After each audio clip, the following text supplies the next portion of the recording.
faire une histoire collective et faire une histoire qui se partage.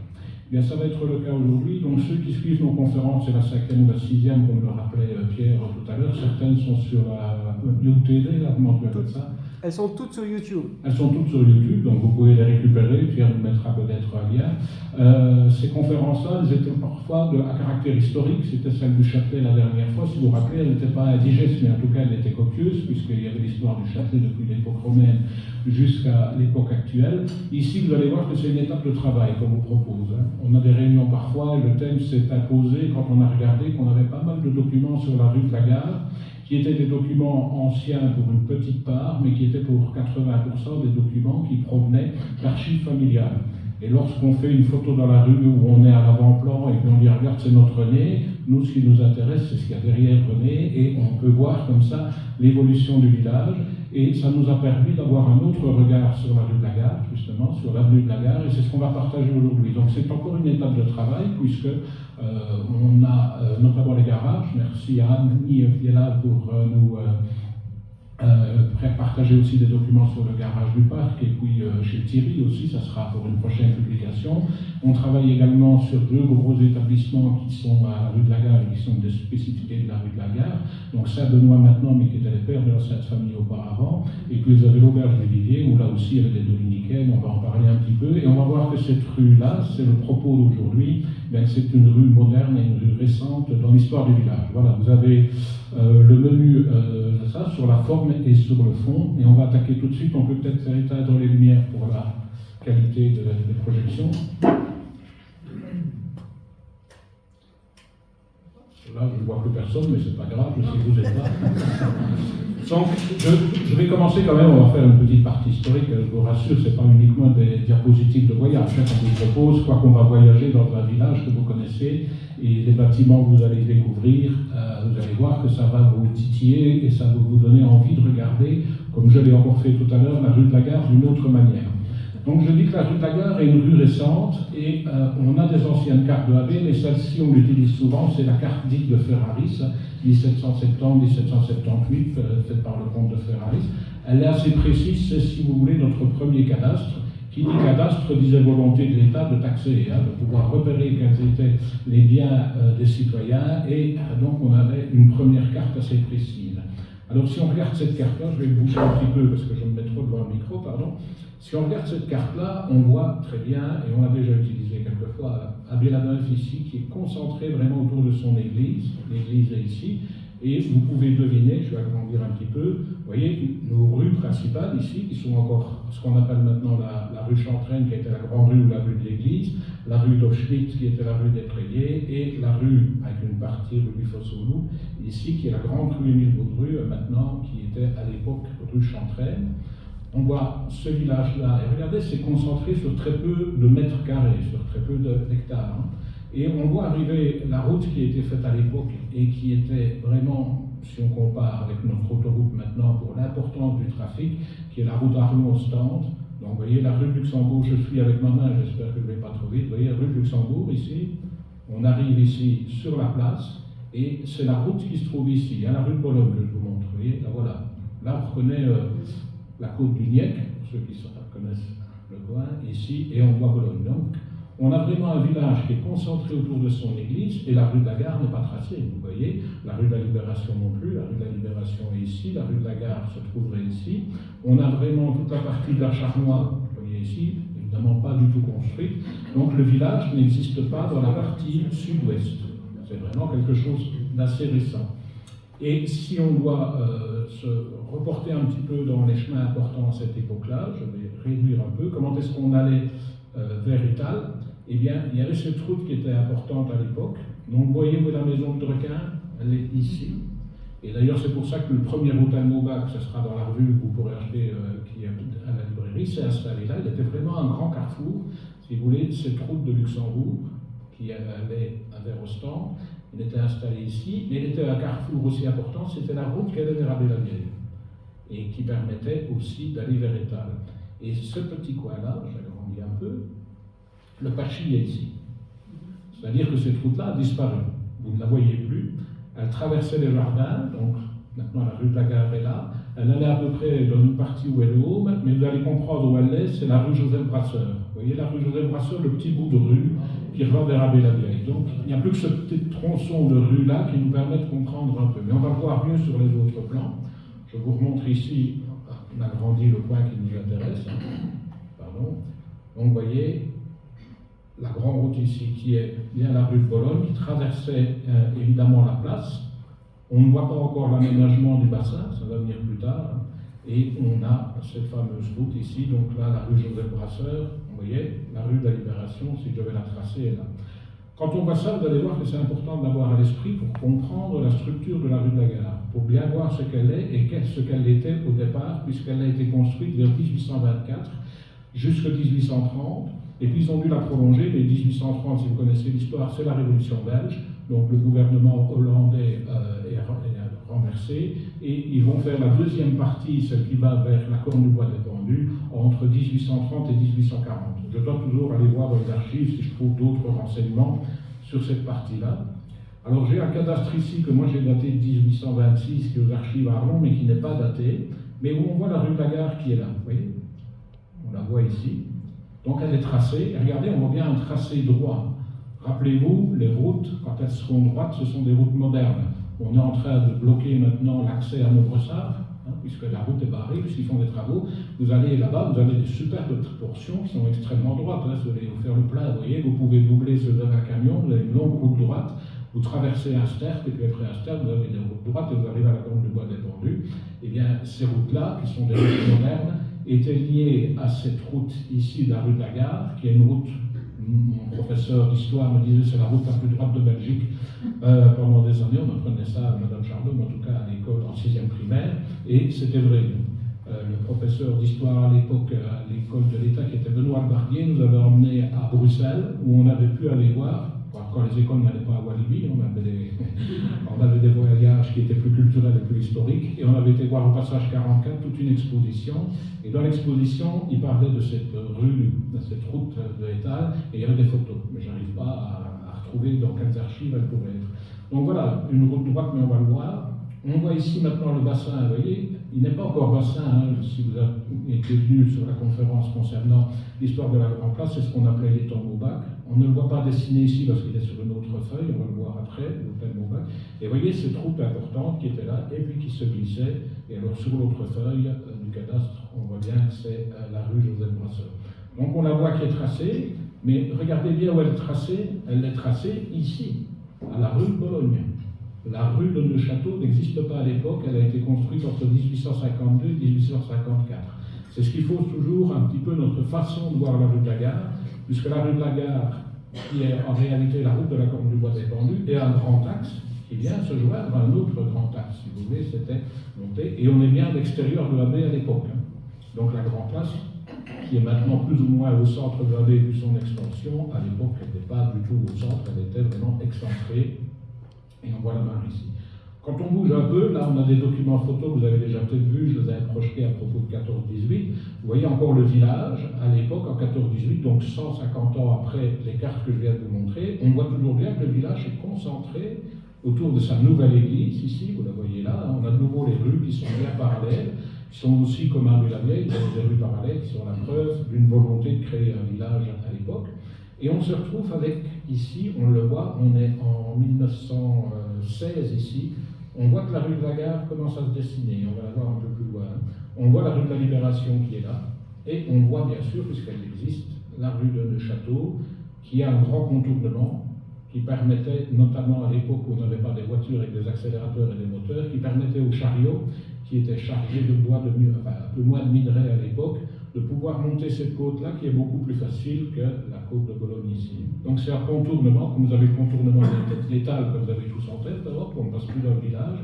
Et bien ici, c'était un contournement pour éviter le village et avoir des côtes qui étaient nettement moins pentues. Et pour ceux qui avaient vu la conférence du Châtelet, voilà l'autre route qui avait été créée en 1870, qui vient ici la rue sur la rue, la place de la Liberté. Et c'est un réseau qui encerclait le village et qui était destiné à avoir des côtes nettement moins pentues que les côtes qui se trouvent dans le village. Songez à l'Orlais et l'Orlais, comme ça vous voyez encore ce que ça pouvait être il y a quelques années. Et qu'est-ce qu'on voit sur cette photo? Je vais j'agrandis un peu, elle est floue puisque c'est quand même une photo qui est aérienne. On voit que la rue de la Courtière est créée, elle est ici. Alors on va voir les plans, moi je vais vous les montrer. Ici, ce qui était l'ancienne école, l'ancienne mairie de Pachy maintenant.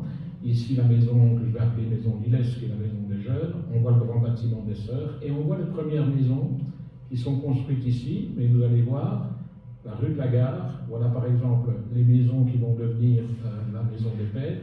Elle est ici, vous voyez le haut de la rue de la Gare. On le voit mieux encore sur ce document-là.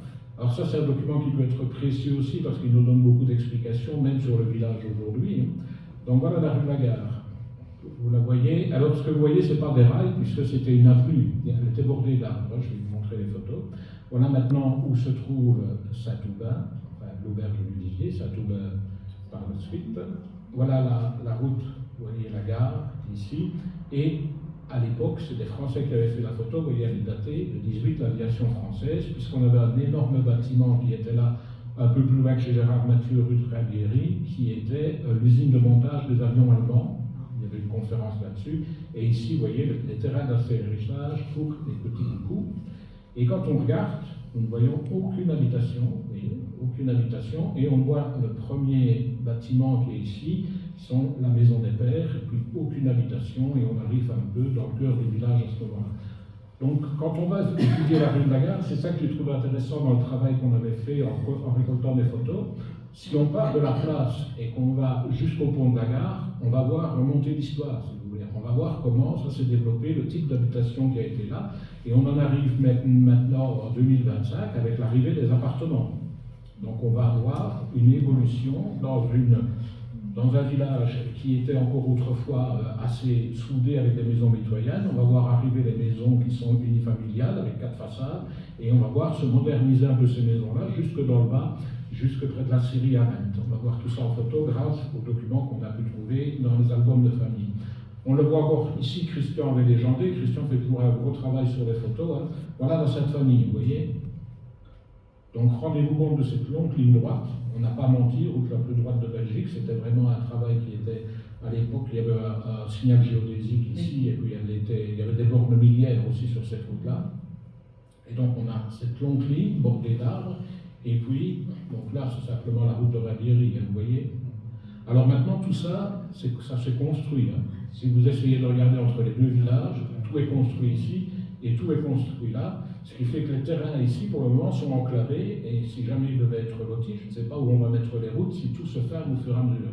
Je sais qu'il y a ici une partie qui est prédestinée à faire une route, mais les photos aériennes nous permettent de mieux comprendre, en tout cas, le territoire sur lequel on vit.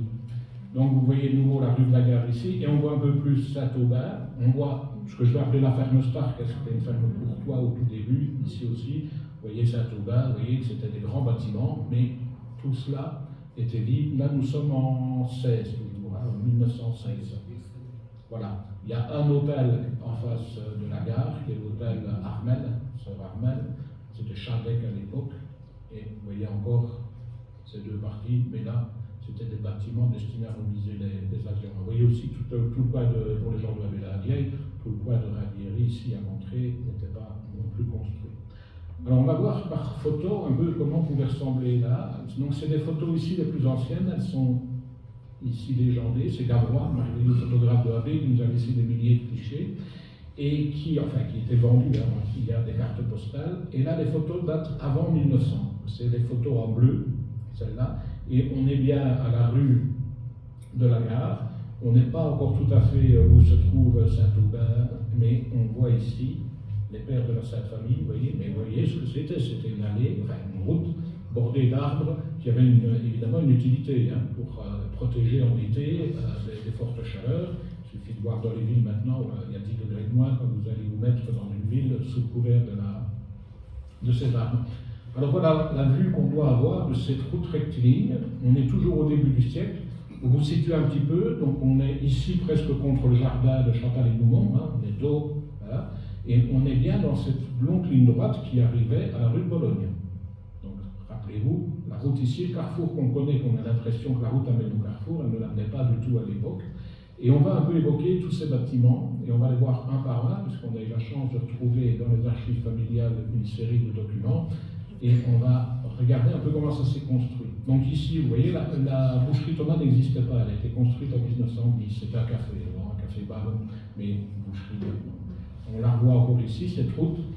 Alors ce qu'il y a eu de particulier qu'on ne comprend plus maintenant, c'est que les ponts et chaussées, fin des années 50, début des années 60, ont décidé de sécuriser le carrefour et ont procédé à la destruction de 2 bâtiments. Ici, la maison Simon a été démolie, et ici, la maison qui était la maison Imbert, je vais vous en parler dans un instant. Et si vous regardez maintenant, vous allez chez les sœurs, enfin, dans l'école Saint-Nicolas, elle est en dents de scie comme ça. On n'a plus un alignement rectiligne, le carrefour a été redressé, on le verra sur des plans tout à l'heure. Et donc ça, c'est quelque chose qui a été profondément modifié aussi dans notre perspective de la rue de la Gare. Puisqu'avant, on avait bien une rue ici, avec des maisons mitoyennes au début. Maisons qui étaient déjà un peu différentes du centre du village, on va le voir, qui étaient des maisons un peu plus cossues, qui étaient un peu plus bourgeoises aussi, un peu plus citadines, un peu plus loin, on va le voir. Et j'étais aux archives de Nancy là, il y a 3 semaines, sœur Germaine nous recevait là, et dans l'argumentaire pour construire, pour racheter le bâtiment là, chez les sœurs, où elles sont installées maintenant, elles mettaient on est dans les quartiers aristocratiques de AB. C'est amusant de voir le terme qu'elles employaient pour cette partie du village. Donc voilà encore en 1900, là on voit cette route d'une autre façon, avec la grande maison ici dont on va parler, qui est la maison où Roger Moreau s'était installé. Ici, maintenant, il y a ce qu'on appelle le Petit Chinois, l'ancien garage Guéry, ici, et la maison en retrait qui était la maison Gilet. Vous voyez, on a encore les murs à peu près partout, ces fameux murs de schiste qui caractérisaient beaucoup de chemins de la baie qui ont disparu. Et donc voilà, on a la rue. Je vais vous montrer tout ça en détail, mais c'est pour avoir déjà une idée de ce qu'on appelle une avenue rectiligne et comment ça pouvait se présenter à l'époque avec, vous voyez, encore des éléments comme les portes de grange qu'on va retrouver. Donc rue moderne par rapport au village, bien oui, si on regarde un peu des photos du village à l'époque, on va voir le contraste entre la rue de la Gare, que je qualifie de moderne, de dynamique et de bourgeoise, par rapport au reste du village, qui se tenait toujours autour de son église. Ça, c'est une des plus anciennes du village. Je vais cliquer comme ça, vous allez pouvoir lire les gens, si ça va bien. Voilà, en 1860. Donc, on a l'ancienne église, on a encore le cimetière qui n'a pas encore été désaffecté, qui est là. On voit les croix. Et vous voyez les maisons. Alors, ce que vous voyez ici, c'est des maisons qui se trouvaient là, mais qui ont été abattues. Il y avait 3 maisons ici. On voit encore l'éclairage public avec les appariteurs. Et regardez à peu près, là où on est vers 1910, la rue qu'on appelle les Baudrues, qui s'appelle Chanfraine, vous voyez. On a changé un peu les noms, mais on a gardé les appellations. Et vous voyez, le caractère agricole est encore prononcé. On n'a pas encore envahi cette rue-là avec les commerces et les fameuses vitrines qu'on décrit dans une gazette consacrée au commerce de la rue, 2 gazettes consacrées au commerce de la rue Émile Baudru. Vous voyez, ils avaient encore vraiment la fermette, le tas de fumier, les charrettes. Et quand on la regarde avec ces fameuses photos bleues de Cavrois qu'on date autour de 1895 à 1900, là, c'était le papa de chez Klein qui avait un petit magasin de meubles, vous voyez ce que c'était à l'époque. Ici, c'était un café. Régine se trouve là, vous voyez, on avait les portes de grange, on a encore l'état de bois.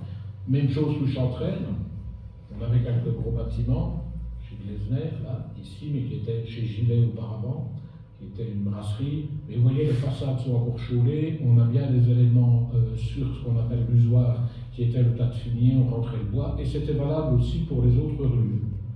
Voilà une vue, je l'aime bien parce que ça nous permet de voir qu'il n'y a plus que chez André Rolus qui est une porte de grange. Il l'a gardé, mais les 2 autres bâtiments ont été transformés, les maisons ont été coupées en 2 parties, et voilà, on a fait sauter les portes de grange, et puis on y a fait, dans la partie agricole, on y a fait carrément des maisons là. Et vous voyez, voilà encore une vue un peu plus tardive dans les années 20 de la rue d'Hofschmidt, ici. Vous voyez, le caractère agricole mélangé à autre chose, puisqu'il y avait des commerces là aussi, est quand même évident, et ces façades chaudées assez proches. La rue de la Gare va se différencier assez rapidement, peut-être pas au début, j'ai été trop vite, voilà, je reviens là, peut-être pas au début de sa construction du village. Donc on revient et on revoit un peu cette rue, donc on est toujours à la même place tout à l'heure, on a l'ensemble. Ce qui est assez marquant, c'est que quand la rue s'est construite, je vous ai dit vers 1824-1826, on la voit arriver. Des premières maisons comme l'hôtel Maubac, on va en parler, la maison à toit a été construite vers 1840. On a ici le bloc de maison a été construit en 1870 ici, dans l'alignement de l'ancienne mairie et tout ça. On respecte encore les maisons mitoyennes. On ne se différencie pas encore tout à fait du village. Et on en voilà encore une ici.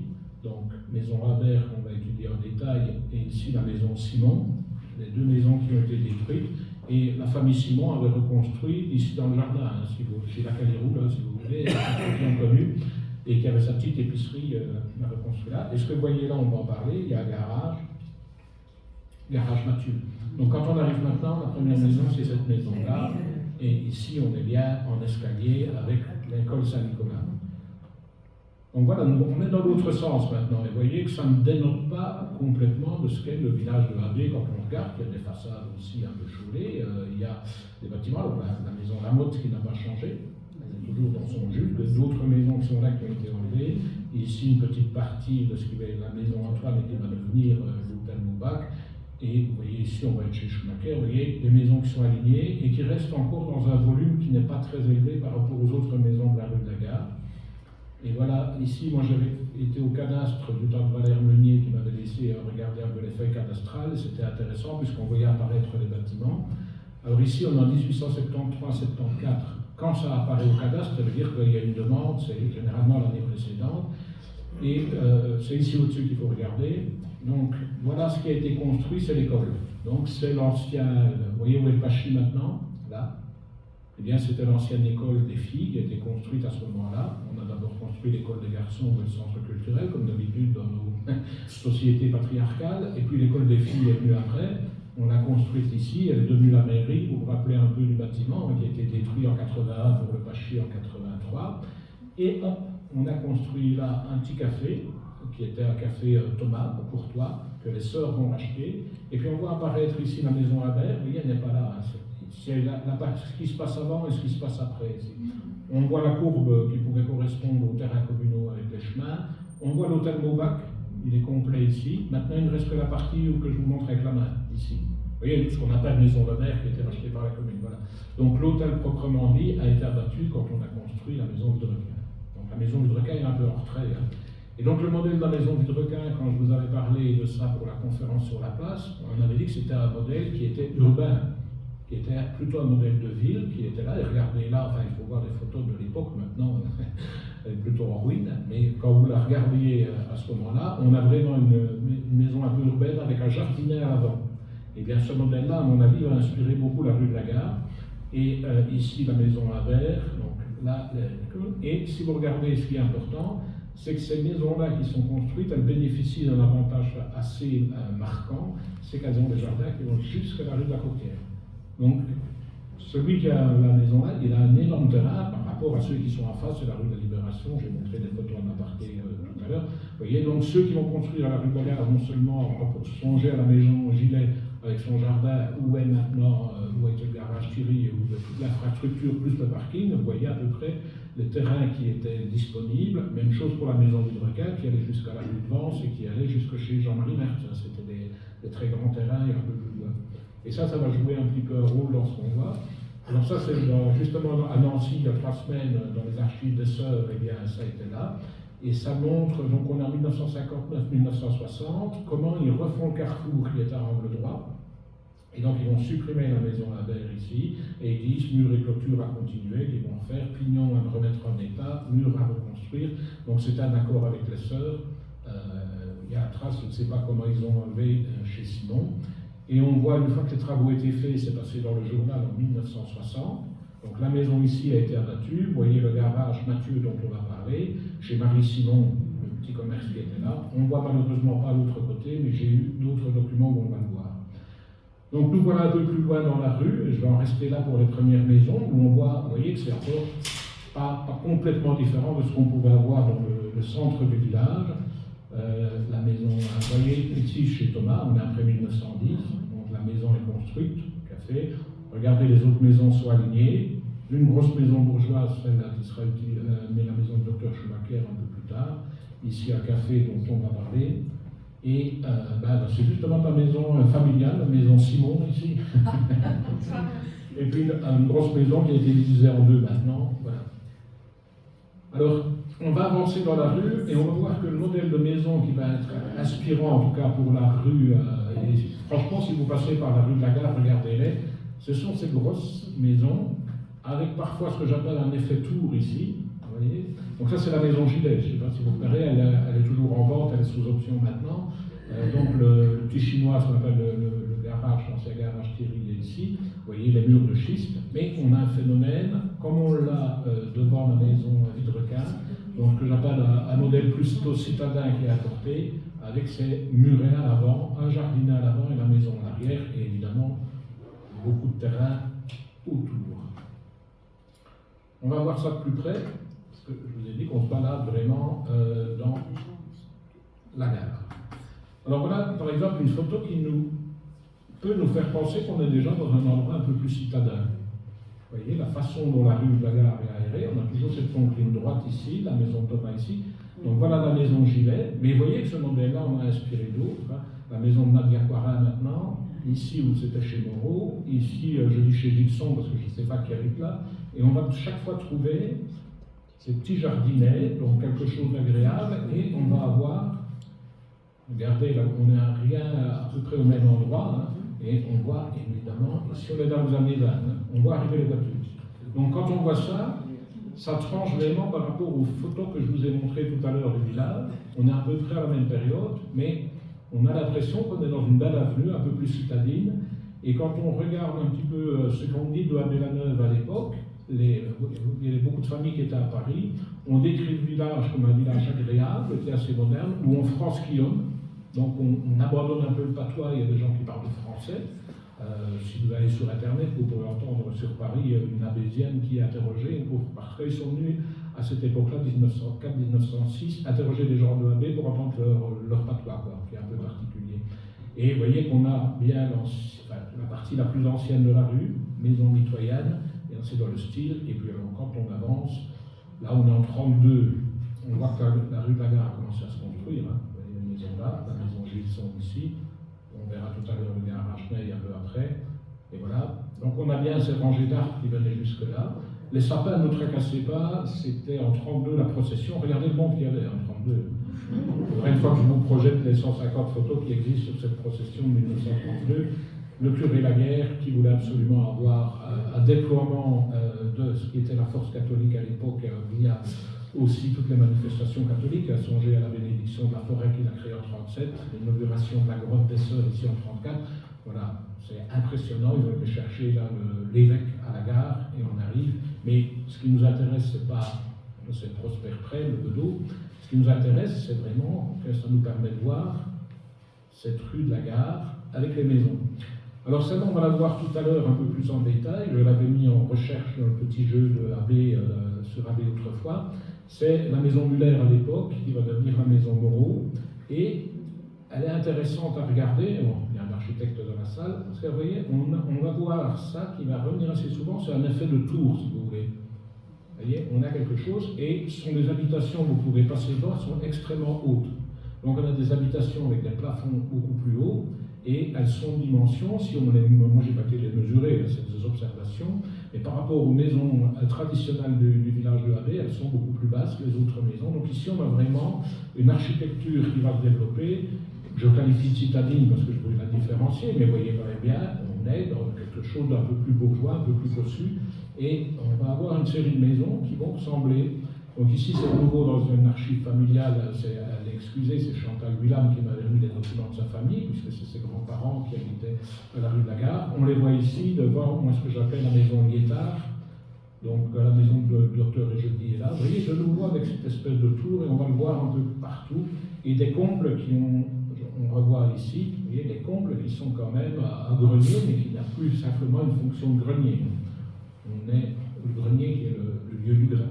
Donc ici, on la reconnaît aussi, donc toujours la maison Mathieu à l'époque, et on a de nouveau bien cet effet tour. On a le petit balcon. Donc, vous voyez que c'est vraiment des résidences qui n'ont plus rien à voir avec la porte de Grange, la porte d'écurie ou le Fenil, qui sont des maisons un peu plus traditionnelles dans le centre du village. Vous avez de nouveau le jardin ouvragé, un jardin à l'arrière qui donne sur la rue de la Libération. Je crois qu'il y a encore une autre photo où on voit, voilà, on voit un peu les détails ici. Et ce sera l'objet d'une autre conférence, peut-être quand je parlerai de la guerre 40. Ici, c'est en décembre 1944. Il y a des Américains plein la rue de la Gare, donc il y a beaucoup de documents où on les voit. Où on voit encore ici la maison Liétard, petit poteau électrique. M. Muller y a électrifié le village en 1937, vous voyez, et de la neige à l'époque, songez à l'offensive Van Rundstedt et à Bastogne. On est vraiment dans cette période-là. On est un peu plus loin ici dans la rue. Alors il faut reconnaître la maison, c'est un peu plus compliqué. C'est la maison commerce Pentreau. Vous voyez, donc il y a la petite ruelle un peu ici, la maison qu'on vient voir, Mathieu, qui était chez Georges Thierry maintenant, ce sont des professeurs de musique qui habitent là. Voilà, avec de nouveau une grille. Et ce qui m'avait intéressé, c'était Gérard Schwanberg qui m'avait remis cette photo-là. Il m'avait dit, il y avait un café là. Mais j'ai jamais réussi à savoir qui était dans le café. Après, je crois que la maison a été occupée par Simon Van de Bosch, je pense, qui était directeur d'école aussi. On trouve beaucoup de professions libérales déjà à l'époque, des médecins, il y en a toujours, il y a des kinés. Maintenant, c'est toujours une rue où il y a des professions libérales, dentiste, kiné, avocat, architecte. Si vous regardez, ça n'a pas changé. C'est pas typique de cette rue-là, il y en a dans d'autres endroits, mais à l'époque, il y avait quand même une concentration. Ici, c'est dans l'album de famille chez chez Simon Delvaux. On les voit devant leur jardin, on va le voir, mais ce qui m'intéressait, c'était d'essayer de trouver des photos de cette très grosse maison qui est maintenant propriété de la fille de chez Merlot Escarmel, là, et qui était un médecin, c'était le docteur Pierret. Il y a eu un comptable, il y a eu toute une série de personnes qui ont habité ces maisons-là. Là, on a la chance de pouvoir retrouver qui habitait dans les maisons. C'est un travail qu'on fait avec Ada Delta. André Guillaume, qui a une bonne mémoire de la rue, puisqu'il y a habité, m'a remis des documents. Et puis, M. Muller, Jean Muller, m'avait remis un de ses carnets quand il faisait les relevés électriques, où il a tous les noms de la rue qui sont dedans, donc tous les gens qui habitaient, ce qui nous permet par recoupement d'étoffer un peu. Et les voilà dans la rue, toute souriante et toute jolie, là, ta maman. Et on voit un petit peu, voilà, là aussi c'est assez particulier, et ça fait même penser un peu à des maisons alsaciennes, là, avec ces parties-là. Et vous voyez bien que c'est une avenue, hein, on a toujours les arbres. Donc c'est, ce que vous voulez, une sorte de carte de visite de Abbé-la-Neuve, quand on y vient, ce qui est toujours, hein, quand vous venez de l'autoroute, c'est la route la plus utilisée, évidemment, et qui montrait, pour celui qui arrivait dans Abbé-la-Neuve, il faut se reporter, vous sortez de Abbé-la-Vieille, où vous aviez encore des femmes, vous aviez encore des fumiers, vous arriviez à Abbé-la-Neuve. Par la route là, ça marquait les esprits.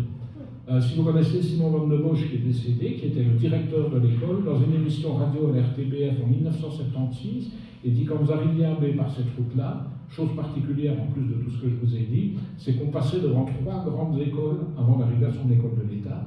Il y avait l'école du Père Allais, donc là où est maintenant le Home du Vivier, l'école des pères, et puis on passait devant l'école des sœurs, et c'était 3 grands établissements. On en parlera un petit peu, vous voyez, l'image qui pouvait être donnée, qui n'est pas la même que si on arrive par la Rigole, bien évidemment, hein, même si on arrive par la rue de Luxembourg, etc. C'était vraiment quelque chose de particulier. Voilà justement la maison familiale, ici, donc Simon. On va voir ici à côté, maintenant c'est la maison Chenot, puis une autre, et vous voyez que c'est de nouveau des maisons assez en hauteur. Voilà, c'est ici, tout à l'heure j'en parlais. On voit, et il y a bien eu, vous m'aviez dit qu'il y avait un coiffeur, il y a bien eu un coiffeur qui s'est installé ici, hein, avant l'imprimerie Chenot. Vous voyez où ça se trouve à peu près? On est monté. La maison est facile à voir parce qu'elle est peinte en mauve, c'est ça, hein? Oui, voilà. Facile à reconnaître, voilà, celle-ci. Donc voilà, ça c'est des photos qui sont un peu plus récentes, mais qui permettent de voir ces élévations dont je vous ai parlé, avec, je ne vais pas dire qu'ils ont copié, c'est comme maintenant, vous prenez une maison Thomas et Piron, vous allez n'importe où, vous reconnaissez une maison Thomas et Piron, vous rentrez dans une maison, vous n'êtes pas perdu, vous savez qu'il y a la douche italienne, l'îlot central, la cuisine, etc. Donc il y a des modes, hein, il y a des périodes où on sait qu'on construit ces fameuses façades isolantes. Ça existe, et bien là, il y avait un modèle de construction au début des années 1900 et dans les années 1920 qui était assez caractéristique, mais qu'on trouve vraiment très fortement à la rue de la Gare. Les aubettes, ça vous rappelle un petit peu, là c'est une photo de détail, et je le rappelais ici parce qu'on m'avait posé la question. Donc cette petite ruelle ici a été créée dans un jardin privé, chez Mathieu, par les Allemands, quand ils ont commencé à construire et à édifier les grandes usines de montage. Pourquoi? Parce que s'ils venaient de la gare et qu'ils voulaient tourner à la rue Joseph Brasseur, avec les charrois, ils ne tournaient pas facilement. Donc, qu'est-ce qu'ils ont fait? Ils ont percé le jardin. Et ils se sont fait une route qui est devenue communale dans les années 50-60, puisque la famille Mathieu a vendu à la commune, puisque c'était plus d'utilité publique à ce moment-là. Alors, vous voyez, on fait des photos. Moi, je faisais des photos tous les 10 ans. Notre ami Serge Kibert en faisait aussi. Et quand on voyait des transformations de AB, c'est pas vieux. Vous connaissez la maison de Pierre Klein, probablement, un peu. Regardez, la voilà. Et de nouveau, vous voyez, je ne vous mens pas. On a ces structures que, peut-être que Jean Thierry peut nous dire si ça a un nom particulier. Moi, je dis que ça ressemble un peu à une tour. C'est le principe d'avoir pignon sur rue. Voilà. Oui, mais non. C'est-à-dire que dans l'architecture, on fait une démonstration aussi de sa richesse, une démonstration de sa notoriété. Ne venez pas voir chez moi, la démonstration est courte. Donc, on a un balcon ici aussi, c'est des caractéristiques qu'on va retrouver. Et vous voyez que de l'autre côté de la rue, on a bien les murets, on a des structures, des maisons, c'est important. Ça continue, mais je ne vais pas, moi, vous montrer l'entièreté des maisons un peu plus loin, on verra tantôt. Mais on va s'intéresser à quelques maisons qui ont eu leur importance dans cette rue, parce que la rue de la Gare a une dynamique un peu particulière. Alors notre bourgmestre est là, on peut comparer la rue de la Gare avec sa rectitude à la grande rue à Marbehan. La grande rue à Marbehan, elle était tracée comme ça aussi, elle va directement vers la gare. Et dans cette rue-là, quand on avait fait le guide sur Marbehan, on voit bien que ça a été une rue qui a donné une dynamique particulière, puisque vous aviez une Opéra Radio, vous aviez aussi le garage Antoine qui construisait des voitures, et vous avez eu des ouvriers qui sont venus là, des indépendants, qui ont amené une autre mentalité à Marbehan, qui dépendait à l'époque de Rulle, qui était un village très agricole. Donc là, c'est pas tant. Si vous lisez l'histoire de Marbehan, 130 personnes en 1800 et quelques, ils ont la gare, le village se développe complètement, c'est un changement de mentalité total, et c'est une petite section qui dépendait de Rulle, qui va vouloir s'autonomiser. Ils auront leur premier bourgmestre, je crois que c'était M. Lepage, beaucoup plus tard, mais la rue de la Gare, c'est à peu près la même chose. On va avoir une rue qui va être très rectiligne, et dans laquelle il va y avoir du dynamisme, 6 garages différents, et un élément qui est important dans le dynamisme du village à l'époque, c'est l'hôtel Maubac. Donc l'hôtel Maubac, pour ceux qui ne connaissent pas, c'est le Home des Petits maintenant, qui est un grand bâtiment qui englobe trois parties, on va les voir après. Et ici, c'est 1840, cette maison-là, c'est la maison Antoine. Antoine, pour ceux qui sont venus à nos précédentes réunions, c'était l'histoire de la papeterie. Antoine qui a été directeur, les frères Antoine qui ont raconté l'histoire de l'Attica, tout ça, ça peut vous dire quelque chose. Et vous le lirez, là voilà, dans la Gazette sur la famille Maubac, le fait qu'une des filles Antoine a marié le fameux père de Jacques Martin, le dessinateur d'Alixon. Donc, si vous avez des informations, je me répète peut-être, pardon, mais pour ceux qui ne les avaient pas, vous voyez que dans l'histoire de AB, on a redécouvert toute une série de petites choses qui font que AB mérite en tout cas d'être connu. Alors, je vais vous les faire passer l'une l'autre, vous voyez, comme ça vous allez voir comment cette partie-là a été agrandie, donc regardez-la bien, et on voit comment en 1907, l'hôtel Maubac va déménager. Il était installé là où se trouve la maison de M. Loup ici, vous voyez avec ma main à l'extérieur, l'ancienne émulation, c'était le deuxième emplacement de l'hôtel Maubac. Il vient s'installer là, comme tous ceux qui viennent là pour faire du commerce, comme la Syrie à Rennes qui va s'installer là, comme le garage Thierry qui va s'installer là, c'est parce que c'est l'artère principale. Quand on est là, on est vu, et il y a une logique à y développer, un hôtel, et vous allez voir que l'hôtel Maubac va vraiment se développer au cours des ans. Donc on part de là. Donc première partie, on va travailler, enfin ils vont travailler, la famille Maubac va travailler ici et va y installer des chambres, voilà. On a bien le bloc ici, on a toujours le petit bâtiment qui est là. Et bâtiment qu'on va voir apparaître ici, je crois que c'est 1907 aussi, ou un peu de temps après, voilà les plans. Voilà. Donc, on construit à côté de l'hôtel quelque chose qui est important, c'est l'endroit pour remiser à la fois les chevaux, à l'époque, puisque c'est pas pour les voitures, ça viendra les voitures après, vous voyez, une remise pour les charrettes et les écuries. Ce qui était déjà le cas dans l'hôtel Maubac, là où était l'écurie, c'est la salle de répétition d'émulation qui a été installée. Et il ne nous reste que les écuries du premier hôtel Maubac avec la maison Lebert qui a été rachetée par la commune. Si vous regardez dans le mur, vous voyez encore l'ancrage de la porte de Grange. Vous pouvez passer à côté quand vous avez votre voiture. Donc tout ça, ça s'explique par une dynamique hôtelière sur AB. M. Maubac était quelqu'un d'extrêmement, et toute la famille, il y a eu 3 bourgmestres de la famille Maubac, une famille importante pour l'histoire de AB, et puis des gens entreprenants qui vont développer un peu le village. Vous voyez ce que ça donne sur des anciens dépliants, on va le voir. Vous avez beaucoup plus de documentation sur la famille Maubac dans la Gazette qui est consacrée au café et aux hôtels. Ici, on voit l'arrière et on retrouve voilà, ce grand bâtiment qui était la maison Antoine. J'ai un témoignage d'Adrienne Ledon qui me permet de vérifier qu'il y avait bien, vous voyez, des cheminées et du chauffage dans toutes les chambres, ce qui était un luxe à l'époque, hein, des petites cheminées dans les chambres. Il n'y a pas qu'une seule grande cheminée pour le bâtiment. Et vous voyez ici, on est toujours bien à l'arrière, regardez, le bâtiment, les plans que je viens de vous montrer ici. Hein. Je ne vais pas trop vite, ça va, parce que je sais comment je galope, voilà. On est ici, et ce qui est important, vous le lirez aussi pour ceux que ça intéresse dans la revue consacrée à cette historique-là, les très grands jardins qui se trouvaient à l'extérieur et qui allaient jusqu'à la rue de la Courtière. Moi j'allais piquer les cerises là, à l'arrière, c'était magnifique, il y avait des grands cerisiers là, tout ça a été abattu, mais ils avaient là aussi un jardin, et l'hôtel Maubac était réputé notamment pour sa qualité de sa cuisine. C'était Madame Maubac qui cuisinait, mais il y avait les légumes qui étaient là, il y avait les chasses, hein, l'hôtel Maubac était surtout connu pour ça. Donc il n'y avait pas de quelque chose qui était anodin, tout se tenait dans cette histoire du bâtiment. Alors en 1949, c'est les entreprises Couzet qui vont venir retransformer encore ce bloc-là. Donc vous voyez, on agrandit l'hôtel et on va faire une façade qui est toute simple, hein, elle est très symétrique.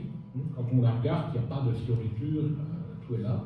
Et on a maintenant qui est englobé dans tout ça, donc le home IMB mais petit, avait racheté d'une part tout l'hôtel, et puis ils ont racheté ici la maison qui appartenait au chauffeur de bus, M. Lambert, à un moment donné, avec une vitrine parce qu'il y avait un magasin qui vendait des motos et des vélos. Et cette maison-là était construite à l'emplacement du chemin communal qui arrivait. Donc je vous ai montré les cartes tout à l'heure. Donc on traverse là et on passe sur la rue Joseph Brasseur.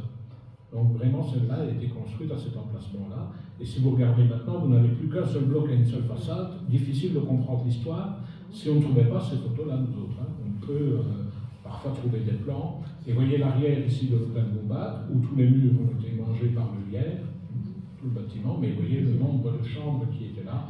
Pour les nostalgiques, voilà, il y en a toute une série de photos qui sont publiées là, mais l'intérieur, avec évidemment les éléments qui étaient liés à la chasse, puisque l'hôtel Maubac était le lieu de rendez-vous, vraiment en période de chasse. Moi je m'en souviens, j'habitais rue de la Libération, c'était un plaisir d'aller voir. C'était évidemment des animaux morts, mais de voir quand ils arrivaient et qu'on ne pouvait aller dans les garages, voir le résultat des grandes chasses qu'ils faisaient. Vous verrez aussi que j'ai retrouvé, grâce à la famille, des inscriptions des gens qui venaient à l'hôtel Maubac, et ils venaient aussi bien de Rotterdam, donc de Hollande, que de France, que de Belgique, hein, d'autres régions. Et j'ai noté aussi que c'était des professions libérales et tout ça qui venaient dans cet hôtel, ce qui fait que le village de Havre côtoyait aussi une population qui était différente de la population habituelle. Vous avez une mixité qui fait que ce village de Havre-la-Neuve, avec son passé historique, n'a pas la même mentalité qu'un village qui a, prenez Vlessard pour ne pas vexer un autre village, prenons Vlessard, vous voyez qu'il y a un village qui est encore très agricole et marqué. Havre-la-Neuve était déjà un peu plus émancipé, une mentalité complètement différente, un grand nombre d'ouvriers. Tout ça se recoupe, parce que je vous ai dit, l'histoire de la paix est un vaste puzzle que nous groupons pièce par pièce. Alors voilà pour une pièce, merci à Jean Moreau qui nous a permis de numériser les archives de la famille. Donc la maison Muller à l'époque, ici, qui va devenir la maison Moreau. Et vous allez voir comment aussi une maison peut être transformée dès le moment où ça va devenir un commerce qui va être dynamique. Donc ici c'est une autre, ça c'est les archives de mon cousin André Thomas, où on voit sa sœur avec M. Muller, mais on voit la maison de Nadia ici, alors c'est la maison de Jean-Claude Mellemans. Et on voit apparaître, je ne vous l'ai pas dit, le garage. Donc la voiture fait son apparition, ces maisons-là, on va ajouter. Et quand Roger Moreau va arriver, au tout début, voilà, il va y faire son magasin. Avant, il avait un magasin chez la Garmite et puis aussi à Sainte-Marie. Voilà, on reste dans l'architecture de l'endroit. On supprime évidemment tout le petit jardinet. Pourquoi? Parce qu'on a besoin d'un parking. Vous reconnaissez ici Madame la Garmite, Ginette, qui pose devant le petit magasin à l'époque. C'est les prémices de la photographie. Le magasin va évidemment développer. Et vous revoyez alors pignon sur rue, comme on disait tout à l'heure, ces grandes habitations avec... et vous voyez l'importance d'avoir fait le parking. Si vous allez maintenant, c'est toujours le parking qui vous permet d'aller à la mutuelle ou d'aller chez le traiteur. Cet espace-là, maintenant, la voiture a gagné partout dans les villages, mais vous voyez à quel point ces maisons qui étaient en retrait peuvent être avantageuses quand elles sont refaites maintenant. Si on supprime le jardinet, ça c'est des choix. Moi je vous dis, je ne dis pas c'est bien, c'est pas bien, ou c'est beau, c'est pas beau. J'essaie d'être factuel et de montrer ce qu'il y a comme changement. Donc on voit les voitures à l'époque, on est là, on voit, et après modernisé complètement. Ça c'est comme vous l'avez connu là.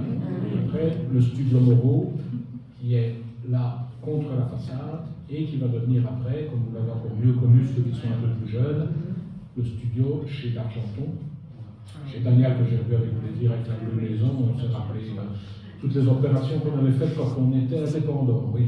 Alors voilà Photostar ici, donc Daniel d'Argenton, Dominique Gaulle l'avait repris à un moment aussi. Ici, magasin, et puis boum, voilà. Le changement, là on a des dizaines de photos qui ont suivi la démolition, je ne vais pas vous montrer tout, mais changement aussi avec, il y a encore, ce qui est important, une affectation du rez-de-chaussée pour qu'on garde une dynamique à des commerces à cet endroit-là. Autre maison dont on va parler, donc vous voyez à peu près pourquoi une rue pouvait être un peu différente, un peu dynamique. Si vous avez les commerces, le commerce de chez Roger Moreau, c'est des centaines et des centaines de personnes qui passent. Nous, dans les archives, on voit toutes les photos que Roger Moreau pouvait faire. Et pour ceux qui étaient là pour certaines conférences ou pour les gazettes, vous savez que Roger Moreau est un des initiateurs avec Marcel Thierry et d'autres bien sûr, mais d'une dynamique commerciale et d'une dynamique aussi touristique dans les années 60, à l'avenue du Tour de France, rappelons-vous dans tout ça. Donc si je parle, alors c'est pas péjoratif, mais si je parle d'un agriculteur, si je prends le village de l'Église, avant qu'il ne soit complètement transformé, c'est un village où même dans le conseil communal vous aviez des agriculteurs.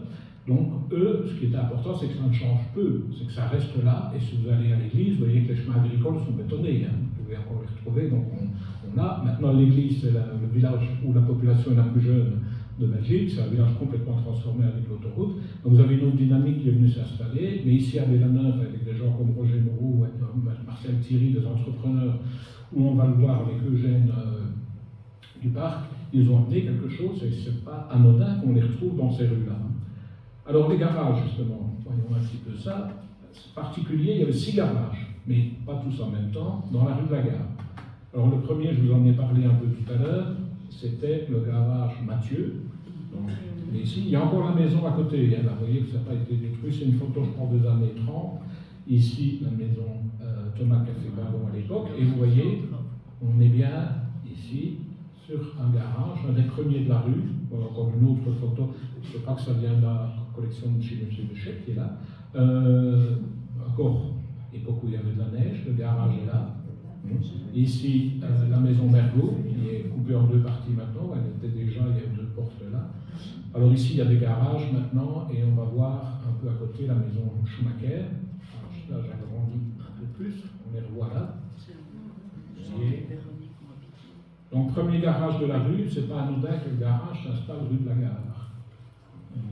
On le revoit ici, c'est la photo que vous avez vue tout à l'heure, et on voit que le carrefour a été fait, donc cette maison-là qui est toujours là maintenant, c'est la première maison de la rue, alors qu'elle ne l'était pas du tout historique. Alors ce qu'on trouve comme trace, vous voyez ici, c'est des publicités dans les journaux, donc le garage Mathieu existait bien en 28, c'est l'avenir du Luxembourg de cette date-là, et vendait des motos Saroléa et les JS, qui étaient les premiers véhicules qui ont été vendus avant les voitures ici à B, agence directe. Et on va voir une autre publicité un peu plus tard, donc en 46, garage Mathieu toujours, mais vous voyez, fédéral, camion, tracteur, autocar, autobus.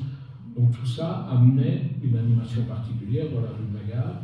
Je n'ai pas vraiment de photos où ils travaillent devant, mais pour d'autres garages, on va le voir. Alors le suivant, eh bien, on va justement dans le garage La Garmite, mais avant cela, je reprends la photo que je vous ai montrée tout à l'heure, on voit que ce bâtiment-là, qui était ici, toujours dans l'alignement mitoyen, eh bien, était un café, c'est un café du Parc. Je crois que j'ai mis la date de 1870 pour le premier bâtiment. Vous voyez, le garage là n'est pas construit, hein. On est ici, donc on a bien un café qui était tenu par le Parc, et vous le lirez dans la gazette consacrée au café. La première dame qui était là était très jolie, et comme les gens lui avaient donné un surnom, il l'appelait la poupe, la poupée.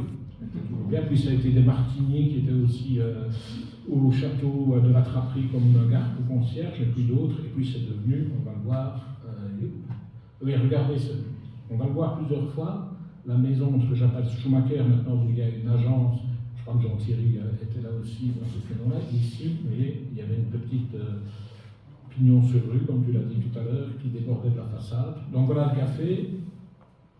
Donc voilà, on comprend mieux ici, vous voyez, café. C'est toujours, moi j'ai vu mon imprimerie là-dedans avec Christian, et ça n'a pas changé. Hein. Donc la grande vitrine ici, la porte d'entrée, la plus petite vitrine, les appartements à l'étage. Là c'est Monsieur Lagarmite, Marie Ginette, qui est là, on va voir dans d'autres photos. Donc station-service aussi. Hein. Tout ça a disparu, mais vous aviez plusieurs pompes dans le village de la Baie, évidemment, 4 ou 5. Hein. Les dernières étant celle de Madame Brancard, à la rue de Luxembourg. Voilà, photo que j'ai publiée sur le site il n'y a pas longtemps. Donc voilà, où on voit vraiment le bâtiment initial qui était café, et on voit la construction qui date de 1922. Donc M. Lagarmite, ils viennent de France, ils étaient de Villerue.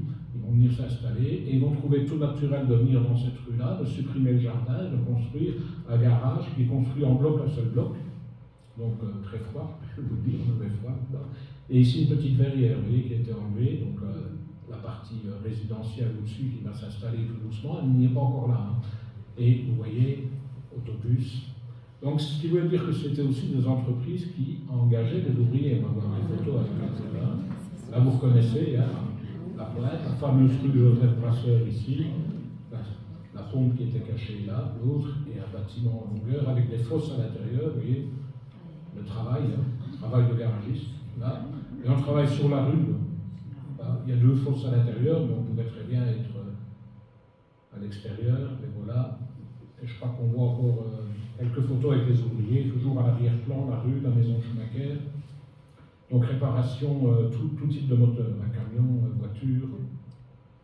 Prosper Wackley qui a travaillé là, l'apprenti, je ne sais plus qui est, voilà, Prosper ici, qui va travailler aussi au garage du parc. Vous voyez, tas de bois à côté.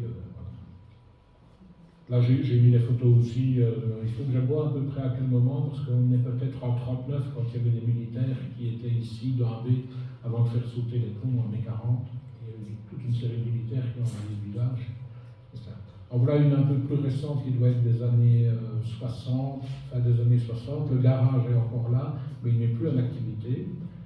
Monsieur et Madame Lagarmite âgés ont encore vendu des poêles à mazout, mais ils ont arrêté le garage. Le café a tourné, puis il a été loué. Ici, on est en 1980 pour le 150e anniversaire de l'indépendance de la Belgique. Et donc les dames ici sont habillées à la mode 1830. Mais on voit que c'était toujours un café. Vous lirez dans l'article qui a été tenu notamment par un boxeur français. On les revoit ici avec ces fameux militaires que je date de 1939. Voilà, il y a d'autres. Et voilà, je les publierai une fois, c'est les soldats américains. Et je vous dis, dans cette rue de la Gare, il y a eu énormément de soldats américains. Donc, un deuxième garage. Alors, ici, ce n'est plus de manière chronologique. On a le garage de Page. Là, je n'ai pas de documents qui me permettent de voir le garage. Alors ça, c'est justement conservé au garage Thierry, une carotte de moto ou quelque chose, où on voit bien que c'est marqué garage à Page, à Belladeuve. Et dans les publicités du cinéma de Mamagne, du cinéma de chez Jules Copus, on retrouvait dans les années 38, voilà, Albert Page, rue de la station, téléphone 7, dépannage, voiture, vélo, location d'auto, articles électricité. Et on va retrouver plusieurs fois ces publicités. Ici, vous voyez. Mais de photos directement du garage, je n'en ai pas, parce qu'il a circulé à plusieurs endroits. Donc il a été un peu plus loin dans la rue aussi. Monsieur Page. Alors le garage Thierry, vous le connaissez sous cette forme-ci, le premier garage, enfin le deuxième exactement, rue de Neuchâteau. Donc voilà. Garage qui était très particulier, si vous voyez l'architecture maintenant de ce garage-là à l'époque, hein, on est dans les années, j'ai plus la date exacte, vers 1960 on a mis, mais voilà, c'était extrêmement moderne à l'époque et avec, je ne vais pas dire que c'est une prouesse technique, mais voilà, quelque chose de particulier. On aurait pu croire que c'est citadin aussi, mais ce n'est pas celui-là qui nous intéresse, c'est celui de la rue de la Gare. Je les montre quand même ici, les documents. Camion Gulf qui vient faire le plein. Et bien, madame, on voit votre maison ici, voilà. Là, ici, donc, quand on fera l'historique des garages, le garage Thierry a commencé à la rue Luxembourg. l'ancienne laiterie Boudru, là chez Colin. Il avait un tout petit atelier là, mais il a très vite réussi à se développer grâce aux petites motos que vous voyez là, qui sont les Vespa. Donc il était revendeur Vespa, je crois même pour la province. Et après, quand on a commencé à faire venir les voitures, ce sont les fameuses DKV, qui deviendront les Audi, le groupe Volkswagen par la suite, hein, donc des séries. Et puis au fur et à mesure, avec celle-là, j'en aimais toujours bien. On l'avait mis parce que c'est M. Renault. Et c'était une photo symptomatique quand on a commencé AB autrefois, de montrer qu'il s'était arrêté là pour faire regonfler ses pneus, puisqu'il avait un compresseur, au lieu de la charrette. Mais, vous voyez, on est en 1960, et M. Renault était l'un des derniers fermiers dans le centre du village,